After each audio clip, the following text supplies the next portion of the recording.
మీరు బ్రేక్ఫాస్ట్ మానేస్తూ కేవలం black coffee తాగుతూ ఆఫీసులో సమోసా పార్టీలకు దూరంగా ఉంటే జీవితాంతం లావుగానే ఉండిపోతారు. ఇది వినడానికి వింతగా ఉందా? ఊబకాయం క్రమశిక్షణ లేకపోవడం వల్ల వస్తుందని మీరు అనుకుంటే అది తప్పు. ఊబకాయం ఒక వ్యాధి. నమస్కారం, నేను డాక్టర్ శివప్రసాద్. ఈరోజు మనం అందరూ ఎగతాళి చేసే కానీ చర్చించని సమస్య ఊబకాయం గురించి మాట్లాడదాం. మీరు ఎప్పట్లాగే ట్రాఫిక్లో ఇరుక్కుపోయి రాత్రి 8 గంటల 45 నిమిషాలకి ఇంటికి చేరుకున్నారని ఊహించుకోండి. అప్పటికే మీ కుటుంబ సభ్యులు భోజనం దగ్గర మీకోసం ఎదురు చూస్తుంటారు. మీరు బాగా అలసిపోయి ఆకలితో ఉన్నందున అనుకున్న దానికంటే ఎక్కువే తింటారు. ఇప్పుడు రాత్రి 11 గంటలైంది.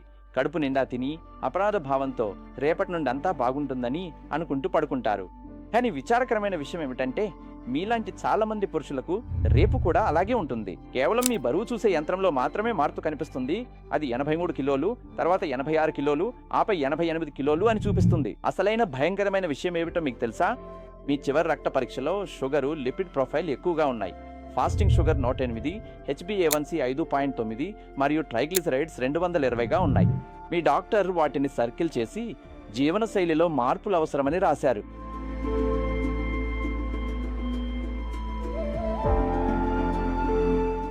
కానీ ఎవరూ మీకు చెప్పని విషయం ఒకటి ఇక్కడుంది. ఈ ఆలస్యంగా భోజనం చేయడం, బరువు పెరగడం మరియు బార్డర్ లైన్ షుగర్ అనేవి కేవలం తప్పుడు జీవనశైలి వల్ల మాత్రమే కాదు. ఇది అంతకంటే ఎక్కువే. మీ మెటబాలిజం దెబ్బతింటోంది. దీనికి వైద్య సహాయం అవసరం. వ్యాయామం చేయమని లేదా మీపై మీరు కఠినంగా ఉండమని చెప్పే మోటివేషన్ ఉపన్యాసాలు కాదు.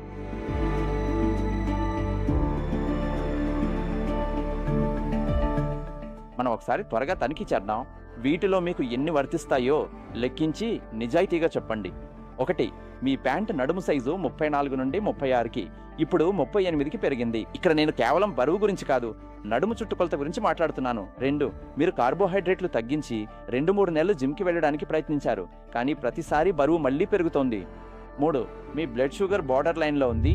HbA1c 5.7 పైన, ఫాస్టింగ్ 100 దాటింది. 4. మీ రిపోర్ట్లలో ఫ్యాటీ లివర్, హై ట్రైగ్లిజరైడ్స్ లేదా బీపీ ఎక్కువగా ఉన్నాయి. 5. మీరు గట్టిగా గురక పెడతారు మరియు మీ భాగస్వామి ఫిర్యాదు చేస్తున్నారు.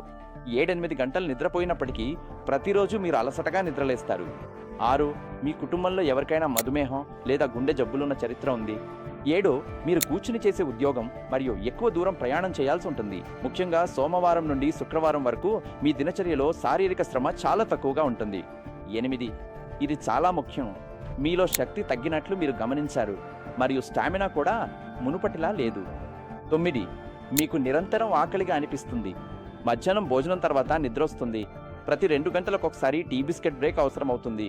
వీటిలో 3 లేదా అంతకంటే ఎక్కువ ఉంటే విచారకరమైన విషయం ఏమిటంటే మీరు కేవలం బరువు పెరగడం లేదు, మీకు మెటబాలిక్ వ్యాధి ఉంది. దీనికి ఇప్పుడే నిపుణుల పరీక్ష అవసరం. వచ్చే వారం లేదా వచ్చే ఏడాది కాదు.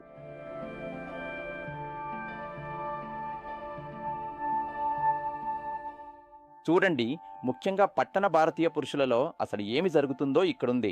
పని నుండి ఇంటికొచ్చాక రాత్రి 10 గంటలకు ఆలస్యంగా భోజనం చేయటం, తిని వెంటనే పడుకోవడం ఇదొక అలవాటుగా మారింది. దీనివల్ల మీ శరీరం రాత్రిపూట గరిష్టంగా కొవ్వును నిల్వ చేస్తుంది. ఆరోగ్యకరమైన ఇంటి ఆహారం అని పిలువబడే 3 పరాటాలు, పప్పు, కూర కేవలం ఒక పూట భోజనంలోనే చాలా సులభంగా 1800 క్యాలరీలు ఉంటాయి మరియు అదంతా పడుకునే ముందు తీసుకుంటారు. పనికి సంబంధించిన ఒత్తిడి, ఈఎంఐలు, కుటుంబ బాధ్యతలు, కార్టిసాల్ అనే ఒత్తిడి హార్మోన్ నిరంతరం పెరగడానికి కారణమవుతాయి. ఇది ముఖ్యంగా మీ పొట్ట చుట్టూ, కాలేయం మరియు గుండె వద్ద కొవ్వును నిల్వ చేస్తుంది. మరి ఎవరికి ఆశ్చర్యం కలిగించని విషయం ఏమిటంటే స్నేహితులతో కలిసి తాగడం, పెళ్లి విందులు మరియు ఆదివారం కుటుంబ భోజనాలు వీటన్నింటికీ తోడవుతాయి. ప్రతి సోమవారం మీరు ఆరోగ్యంగా ఉండటానికి ప్రయత్నిస్తారు, కానీ మీ శరీరం పూర్తిగా అయోమయంలో ఉంటుంది. కానీ భారతీయ పురుషుల్లో వస్తున్న అసలు సమస్య ఏమిటంటే పాశ్చాత్య పురుషుల కంటే తక్కువ బరువు ఉన్నప్పుడే మధుమేహం మరియు గుండె జబ్బులు రావడం. 85 కిలోల బరువు వద్ద మీకు ఇప్పటికే ఫ్యాటీ లివర్, ఇన్సులిన్ రెసిస్టెన్స్ మరియు ప్రారంభ మధుమేహం ఉండవచ్చు, కానీ మీరు అద్దంలో సాధారణంగా కనిపించవచ్చు. అందుకే చాలా మంది పురుషులు దీనిని నిర్లక్ష్యం చేస్తారు.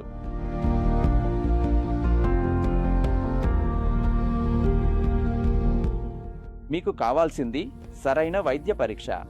మీరు ఎండోక్రినాలజిస్ట్ లేదా డయాబెటాలజిస్ట్ వద్దకు వెళ్ళినప్పుడు వారు మీ HbA1c, పరగడుపున మరియు భోజనం తర్వాత షుగర్, కాలేయ, మూత్రపిండాల పనితీరు, లిపిడ్ ప్రొఫైల్ మరియు క్లోమం పనితీరు చూడటానికి ఇన్సులిన్ స్థాయిలను తనిఖీ చేస్తారు. మరియు చాలామంది పురుషులకు తెలియని విషయం ఏమిటంటే ఇప్పుడు మీ ఆకలి, జీవక్రియ, హార్మోన్లు మరియు మీ షుగర్ నియంత్రణ రెండింటిపై పనిచేసే అధునాతన వైద్య చికిత్సలు అందుబాటులో ఉన్నాయి. ఇవి ప్రమాదకరమైనవి కావు మరియు ఇవి వైద్యుల పర్యవేక్షణలో ఉండే యాంటీ ఒబేసిటీ మందులు. వీటిని జీవనశైలి మార్పులతో కలిపి వాడినప్పుడు గణనీయంగా బరువు తగ్గడానికి మరియు సరైన రీతిలో వాడినప్పుడు మీ షుగర్ స్థాయిలు మరియు కాలేయ ఆరోగ్యాన్ని మెరుగుపరచడానికి సహాయపడతాయి. కానీ మందులు నిరంతర జీవనశైలి మార్పులు, సమతుల్య పోషణ, క్రమం తప్పకుండా శారీరక శ్రమ మరియు ప్రవర్తన మార్పులతో కలిపి వాడినప్పుడు మాత్రమే ఉత్తమంగా పనిచేస్తాయని గుర్తుంచుకోండి. అవి ఆరోగ్యకరమైన అలవాట్లకు ప్రత్యామ్నాయం కారు, బదులుగా అవి వాటితో పాటు పనిచేసే వైద్య సాధనాలు. కాబట్టి ఈ చికిత్సలకు అర్హత పరీక్ష అవసరం మరియు ఇవి అందరికీ సరిపడవు. వీటికి వైద్య పరీక్షలు, జాగ్రత్తగా మోతాదు నిర్ణయించడం మరియు నిరంతర పర్యవేక్షణ అవసరం. సొంతంగా మందులు వాడటం సురక్షితం మరియు సరైనది కాదు.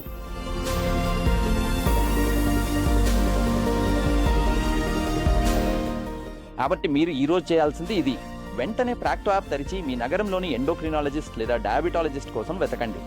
ఒక ఎండోక్రినాలజిస్ట్ లేదా డయాబెటాలజిస్ట్తో అపాయింట్మెంట్ బుక్ చేసుకోండి. ఎందుకంటే మీ పరిస్థితికి వైద్య చికిత్స అవసరమా లేదా అనేది ఒక అర్హత కలిగిన నిపుణుడు మాత్రమే నిర్ణయించగలరు. ఈ వైద్యులకు పురుషుల మెటబాలిక్ వ్యాధుల గురించి అవగాహన ఉంటుంది మరియు టెస్టోస్టిరాన్, ఇన్సులిన్, పొట్ట కొవ్వు ఇవన్నీ ఎలా ముడిపడి ఉన్నాయో వారికి తెలుసు. వారు మీకోసం సరైన చికిత్స ప్రణాళికను రూపొందిస్తారు. సరే, నిజాయితీగా చెప్పాలంటే నేను దీన్ని తర్వాత చూసుకుంటాను అని మీరు అనుకుంటారని నాకు తెలుసు. కానీ మీకు తెలుసా, మీ షుగర్ లెవెల్స్ బార్డర్ లైన్ నుండి డయాబెటీస్కు వెళ్ళినప్పుడు, మీ ఫ్యాటీ లివర్ పెరిగినప్పుడు, గుండె జబ్బుల ముప్పు పెరిగినప్పుడు అప్పుడు మీరు ముందే స్పందించుంటే బాగుండేదని అనుకుంటారు. అర్హత కలిగిన నిపుణుడి ద్వారా పరీక్షించుకోండి.